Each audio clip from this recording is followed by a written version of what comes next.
ఆహారంపై ముఖ్యంగా అవగాహన చేయాలనే ఉద్దేశంతో పాటు రికార్డ్ మిల్లెట్ హబ్ను స్థాపించడం జరిగింది.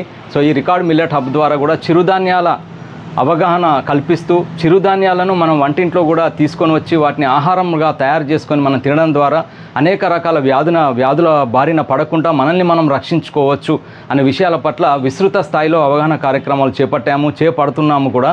సో అలాగే ఎట్ ది సేమ్ టైం మహిళలు చైతన్యవంతం ఏది ఉంటే ఆహారం పట్ల వాళ్ళు ఆరోగ్యాన్ని అధిగమించవచ్చు. అలాగే సేమ్ ఈ చిరుధాన్యాలలో ఏందనంటే రైస్లో ఎక్కువగా కార్బోహైడ్రేట్స్ శాతం అనేది ఎక్కువగా ఉంటుంది. మిల్లెట్స్లలో ఖనిజ లవణాలు ఎక్కువగా శాతం ఉంటాయి. మెగ్నీషియం కానివ్వండి, భాస్వరం కానివ్వండి, నియాసిన్ కానివ్వండి, పొటాషియం కానివ్వండి, ఇలా రకరకాల ఖనిజాలు అనేటివి మన బాడీకి ఏ పార్ట్కు ఎలాంటి ఖనిజాలు అవసరమో ఆ ఖనిజాలన్నీ ఫైబర్ కంటెంట్ ఎక్కువగా ఉంటుంది. డైటరీ ఫైబర్స్ తొందరగా జీర్ణమయ్యేటువంటి పేగులకు అనుకూలమైనటువంటి సాత్విక ఆహారం అంటాం కదా. సో అలాంటి ఖనిజాలు ఈ ఆహారంలో ఉంటాయి కాబట్టి మనకు ఎటువంటి అనారోగ్యాలు కలిగించకుండా ఈ చిరుధాన్యాలు మనల్ని కాపాడడంలో ముఖ్య పాత్ర పోషిస్తాయి.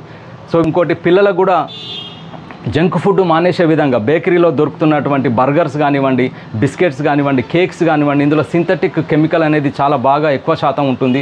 సో వీటికి బదులుగా మిల్లెట్ స్నాక్స్ తీసుకోవడం ద్వారా మిల్లెట్స్తో తయారు చేసిన మురుకులు కానివ్వండి, మిల్లెట్స్తో తయారు చేసిన బిస్కెట్స్, నూడిల్స్, సో ఇలాంటి రకరకాల ప్రోడక్ట్స్, వాల్యూ అడిషన్స్ అంటారు వీటిని. సో వీటిని మిల్లెట్స్ ఒక ఆహారం లాగానే కాకుండా బ్రేక్ఫాస్ట్ ఐటెం లాగా, స్నాక్స్ ఐటెం లాగా తినడం ద్వారా కూడా మన ఆరోగ్యాన్ని పెంపొందించుకోవచ్చు అనే ముఖ్య ఉద్దేశంతో, సదుద్దేశంతో సమాజంలో విస్తృత స్థాయిలో చిరుధాన్యాలపై అవగాహన కల్పిస్తూ ఈ యొక్క ప్రొడక్ట్స్ను, ఇన్ని రకాల ప్రొడక్ట్స్ ఉన్నాయనే విషయం కూడా చాలామందికి తెలియదు. ఈ ఉన్నాయనే విషయాన్ని కూడా ప్రజల దగ్గరికి తీసుకుపోయి వాళ్ళకి అందుబాటులో ఉంచడానికి మా రికార్డ్ మిల్లెట్ హబ్ విస్తృత స్థాయిలో పనిచేస్తున్నందుకు మేము సంతోషిస్తున్నాము. అలాగే